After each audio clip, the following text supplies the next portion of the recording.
Kagaya ng iba ay dating hindi ako naniniwala sa kababalagan. Tulad ng engkanto, barang at lalong-lalo na sa aswang. Sa tuwing nakakarinig ako noon ng ganyang usapin ay sinasabi ko sa aking sarili na gawa-gawa lamang yun ng mga tao at katang-isip lang. Pero isang pangyayari ang nagpabago sa aking pananaw tungkol sa mga ganitong kababalaghan. Itong karanasan din ang dahilan kung bakit naisipan kong magtinuna sa buhay at natutong tanggapin ang mga pagkakamali na aking nagawa. Itago niyo na lamang po ako sa pangalang Rocky. May asawa at 3 anak sa Pilipinas.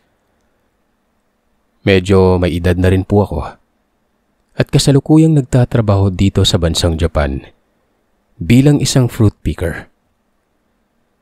Nangyari ang karanasan kong ito noong nagbibinata pa lamang ako. Nasa edad 20 ako noon nang mangyari ang masalimuot na karanasang ito na magpa hanggang ngayon ay dala-dala ko pa rin. Tubong Maynila ako. Taga Maynila talaga ang aking mga magulang na sina Papa Amedeo at si Mama Anita. 4 kaming magkakapatid, 2 babae at 2 lalaki. Ako ang pinakabunso sa aming magkakapatid. Medyo may kaya kami sa buhay noon. Nagtatrabaho si Papa sa bansang Japan samantalang si Mama ay isang guro sa isang universidad sa Manila. Masasabi kong swerte kami sa buhay dahil parehong may trabaho ang aking mga magulang. Ultimong ang luho ko ay binigay nila Mama at Papa. Nakakasundo ko naman ang aking mga kapatid na babae. Maliban na lamang sa panganay naming si Kuya Bon. Lagi itong kontra sa aking mga ginagawa. At lagi na lamang akong pinapagalitan na parabang siya pa ang aming ama. Kahit nung bata pa kami ay ganun na ang pakikitungo niya sa akin. Hindi ko alam kung naiinggit pa siya sa akin o sadyang naiinis lamang ito dahil sa kabulastugan na ginagawa ko sa buhay. Matigas kasi talagang ulo ko dati at puro kalokohan lang ang nasa isip ko noon. Nalulung ako sa barkada at hindi na pumapasok sa aking klase. Madalas ay sumasama ako sa mga tropa kong pagbubulakbol din ang alam. Sa tuwing naroroon kami sa paaralan ay ibang-iba ako sa mga kapatid ko noon. Sila laging nangunguna sa klase at laging may parangal na tinatanggap. Samantalang ako naman ay laging bagsak sa mga subjects. Paano ba naman palagi akong sumasama sa gimig na barkada at umiinom ng alak? Palagi na lamang akong pinapagalitan ni Mama noon dahil umuuwi ako sa bahay namin na amoy alak. Minsan amoy sigarilyo. Lahat na ata ng bisyo noon ay sa akin napunta. Hanggang sa lumala pa ito nang tumuntong ako ng kolehiyo. Hindi na ako nakikinig sa mga payo ni Mama noon, maski kay Papa at Kuya Bon. Hindi ko alam kung bakit ibang-iba ang ugali ko sa aking mga kapatid.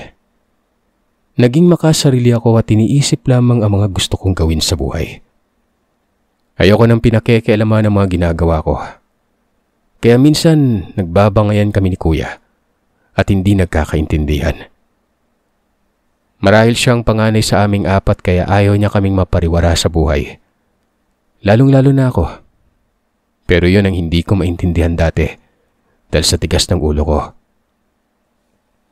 Pero hindi ko inaasahan na ang katigasan ng ulo ko ang siyang muntik ng magpahamak sa buhay ko. Isang gabi ay umuwi ako sa bahay ng medyo nakainom at may tama ng alak sa katawan. Nagkayayaan kaming magbarkada kasi na uminom kila Brent na isa sa aking kaibigan. Dahil kaarawan niya nung araw na yon. Hindi ko naman inaasahan na sa pag-uwi ko ay si Kuya ang magbubukas ng pintuan ng bahay. Ganap na pulis si Kuya ng mga panahon na ito at kasalukuyang nanunungkulan na sa hanay ng pulisya. Pagbukas ni Kuya ng pinto, galit agad ang nababanaag kong reaksyon sa kanyang mukha. Na makita niya akong halos sumandig na sa gilid ng dingding ng pinto dahil sa kalasingan. Napangisip pa ako noon kay Kuya na parabang inaasar ko pa ito lalo. At dahil sa ginawa kong yun ay dinakma niya ang kwelyo ng suot kong damit at biglang isinandal ng malakas sa gilid ng pader ng pinto. Galit na galit ang mukha niya at naniningkit ang mga mata habang nakatitig sa akin. Ano ba, Rocky? Lasing ka na naman. Ilang beses ko nang sinabi sa'yo na magtinu ka na at iwasan mo na yung barkada mo. Wala silang madudulot. Wala silang maidudulot na mabuti. Ganito lang ba yung gusto mong gawin sa buhay mo? Ang maglasing araw-araw? Galit na bulyaw niya sa akin, habang umaalingaw-ngaw ang malakas na boses nito sa buong sala ng bahay. Pwede ba, kuya? Huwag mo akong pakialaman sa buhay ko. Buhay ko to. Ano naman yung karapatan mong himasukan at pakialaman yung gusto kong gawin sa sarili ko?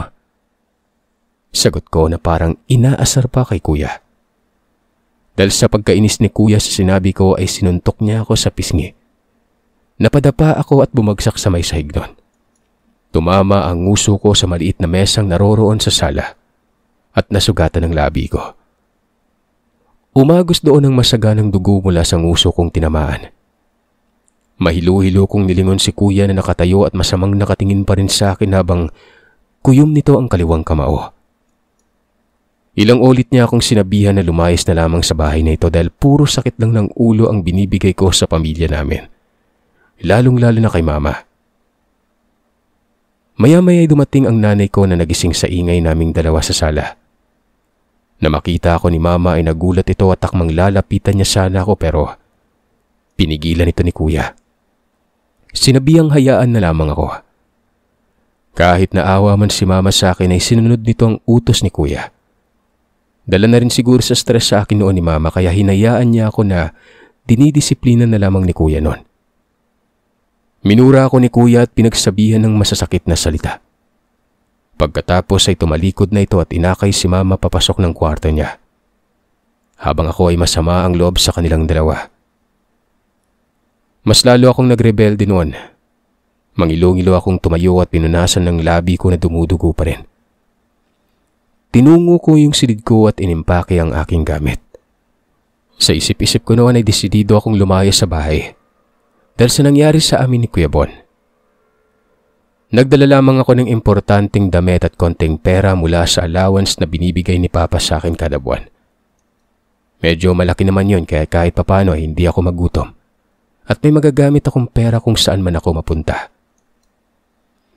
Nang makatapos sa pag-iimpake ay lumabas na ako ng silid at tinungo ang pintuan. Binuksan ko ito at marahang sinarado din kaagad pagkalabas ko. Para hindi marinig ang huni ng aking motorsiklo ay dahan-dahan ko itong hinila mula sa hindi kalayuan ng aming bahay. At doon ko na binuhay ang makina ng motorsiklo. Kahit gabi na ay nagmaneho pa rin ako patungo kila Brent. Naisip ko na doon na lamang ako matulog sa kanila dahil nag-iisa lang naman ito sa bahay nila. Nasa ibang bansa yung mga magulang niya noon. Nagtatrabaho.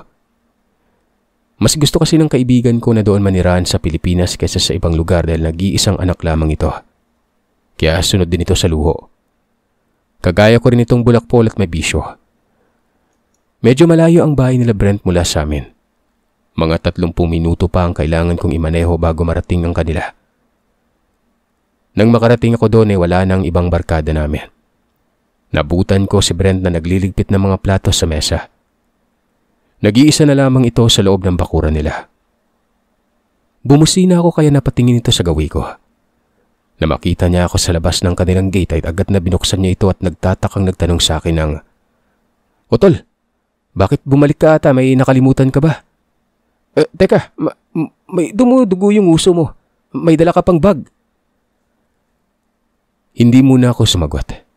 Pinasok ko muna ang aking motorsiklo sa garahe nila. At maayos na pinarada yon. Isinara naman ni Brent ang gate at saka tumungo sa gawi ko. Tinanong niya ako at doon ko na isinilaysay ang lahat na nangyari sa bahay.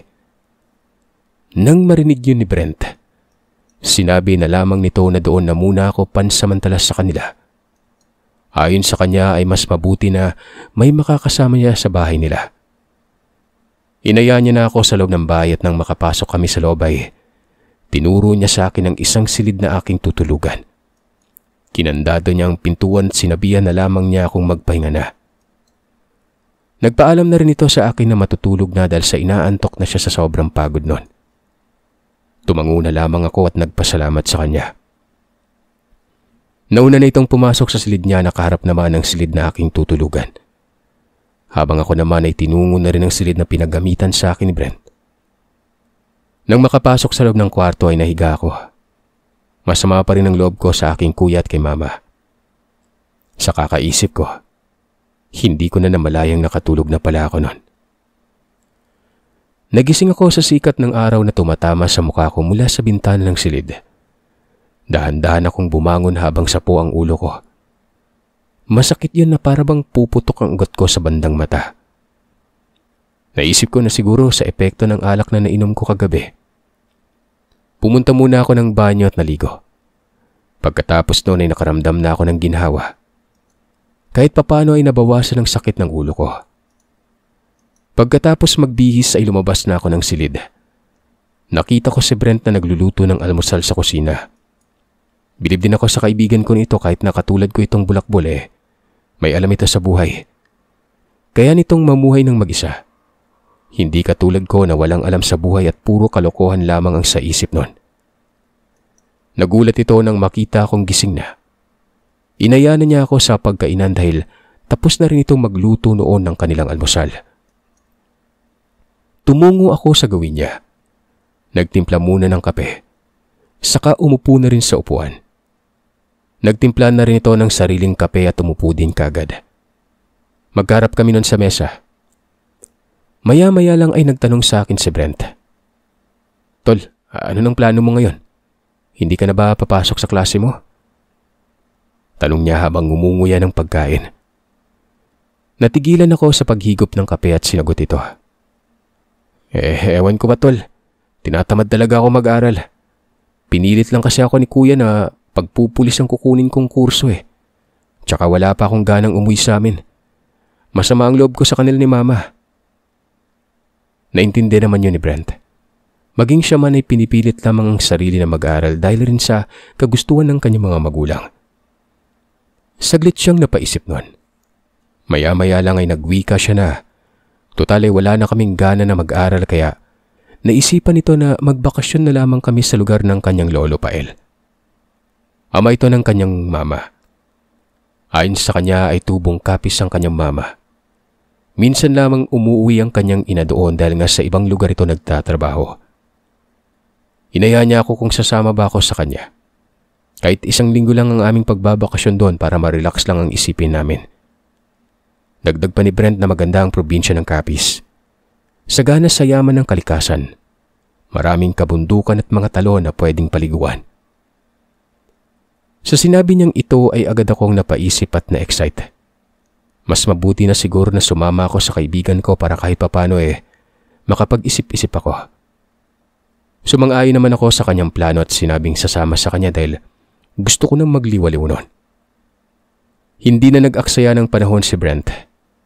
Nung araw ding yon ay nagpabook agad ito ng ticket sa eroplano para makabiyahe kami kaagad.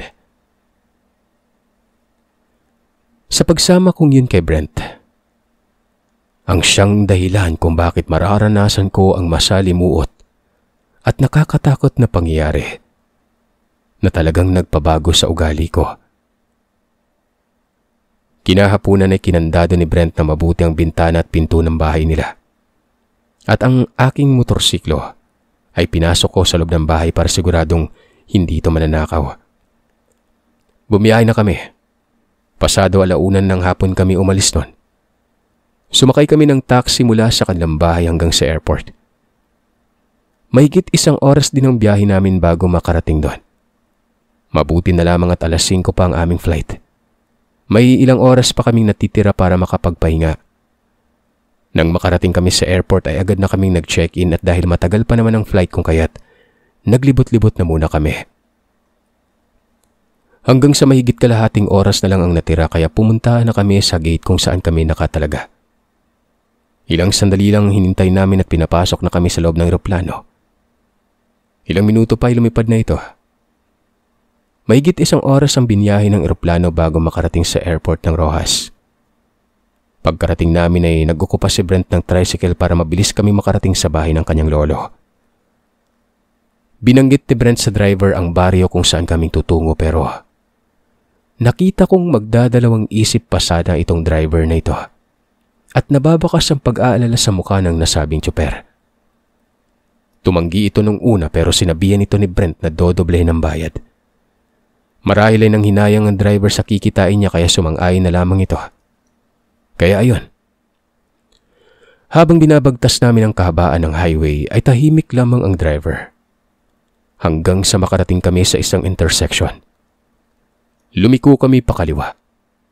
Mula sa sinag ng ilaw na nagmumula sa tricycle ay nakita kong puro talahiban na ang aming nadadaanan.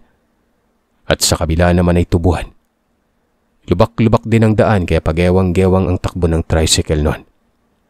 Dahil nakapwesto sa loob ay kitang-kita ko ang aming unahan at nang nasa kalagitnaan na kami ng kalsadang ito, napahinto bigla ang driver ng tricycle. Napamura. Habang ako naman ay nauntog sa unahan dahil bigla itong umapak sa preno. Si Brent naman ay nasa likuran ng driver. Nasa pasubsob ito sa lalaki. May itinuturo ito banda sa unahan namin. Pagtingin ko sa unahan ay bigla na lamang akong natigilan ng makita ko ang isang matangkad na aso.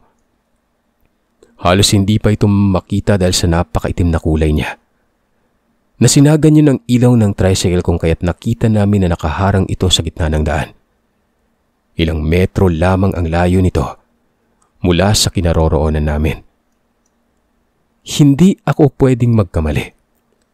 Sa buong buhay ko, ngayon lamang ako nakakita ng ganitong aso. Napakapayat nito at kung hindi ako nagkakamali ay umaangil ito habang naglalaway. Ang mas matindi pa doon, nanlilisik ang mga mapupula nitong mga mata habang nakatingin sa aming direksyon. Mukhang susugod ito sa aming tatlo. Nagulat ako nang malakas na napamura ang lalaki at mahigpit na hinawakan ng manibela ng tricycle. Nagsalita ito gamit ang kanilang lengguwahe na hindi ko alam kung ano ang ibig sabihin.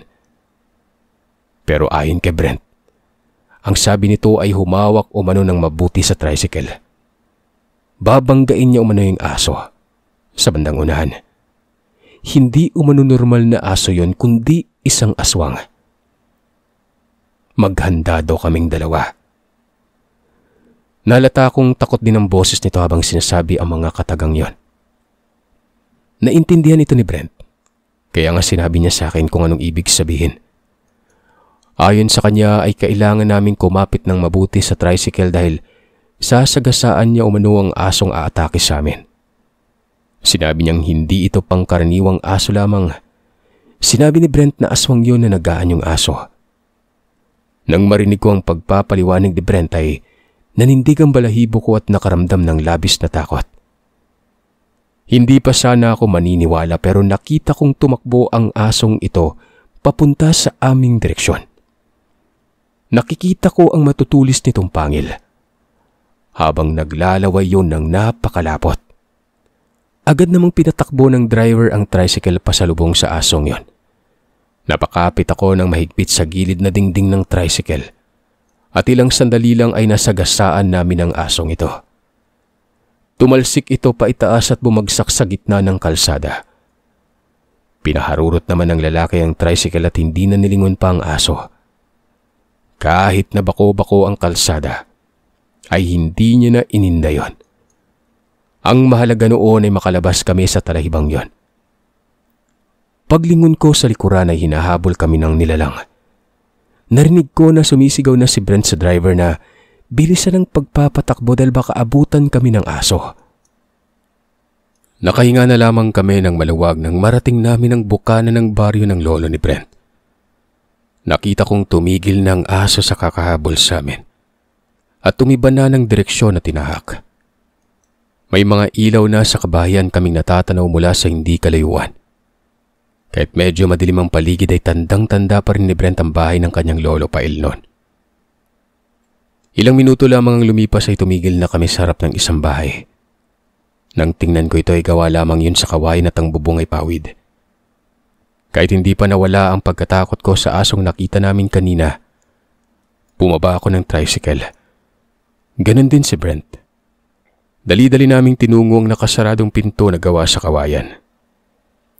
Habang kami naman ng lalaki ay nanatili sa tricycle.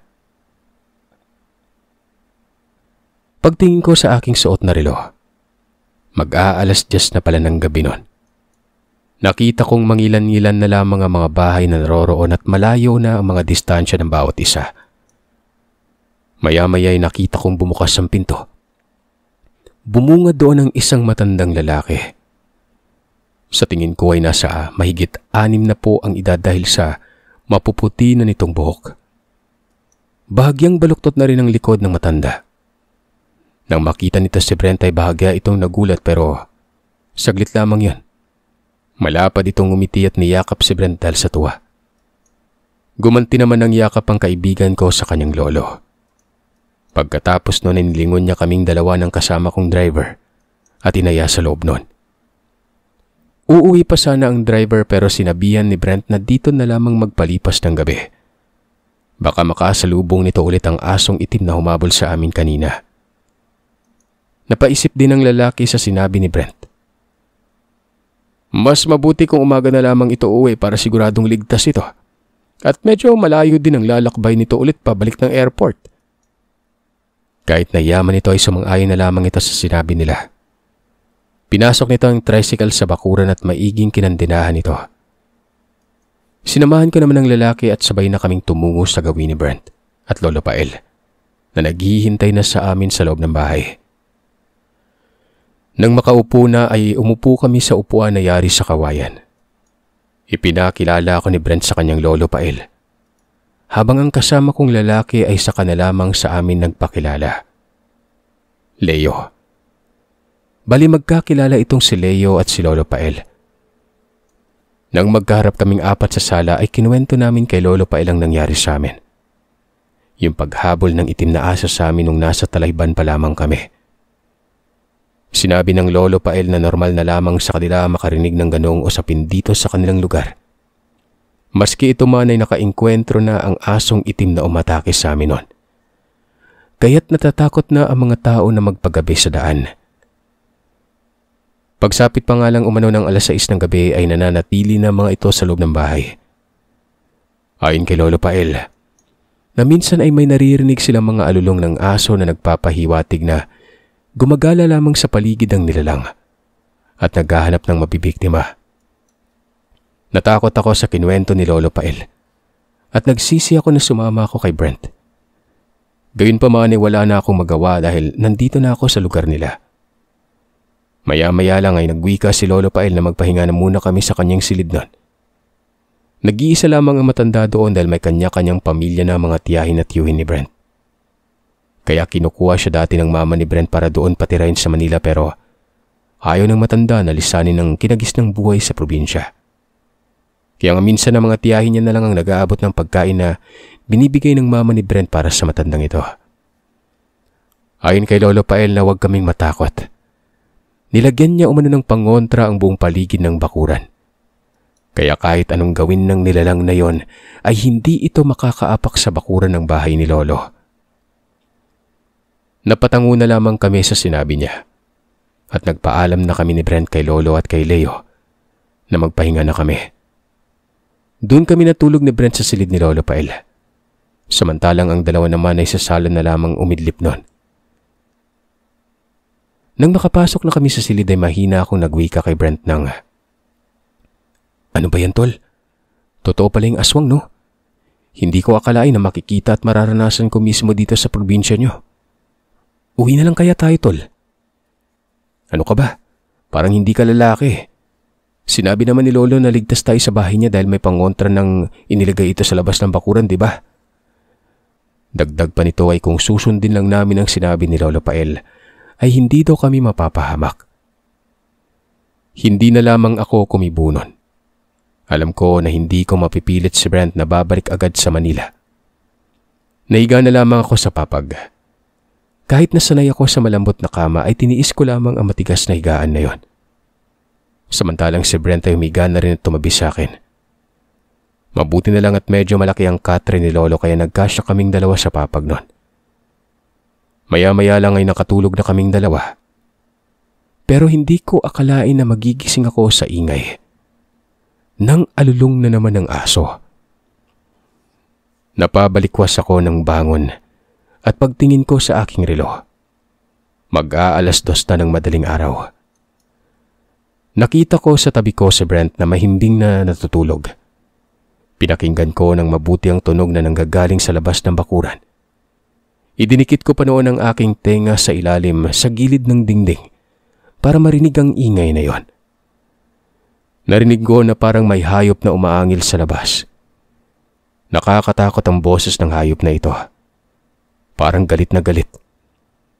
Dahil sa kuryosidad na nararamdaman ko ay dahan-dahan kong binuksan ang bintana sa uluhan namin para masilip kung anong hayop ang naroroon. Konting siwang lamang ang pagbukas na ginawa ko para kahit papano ay makita ko ang nasa labas. Mula sa sinisilipan kong bintana, dahil sa sinag ng buwan ay nakita ko ang isang asong itim na nasa labas ng bakuran ng bahay noon. Nakatayo ito at kung hindi ako nagkakamali, ay ito ang aso na humabol sa aming tatlo kanina. Nakaramdam ako ng takot na mga oras na yon.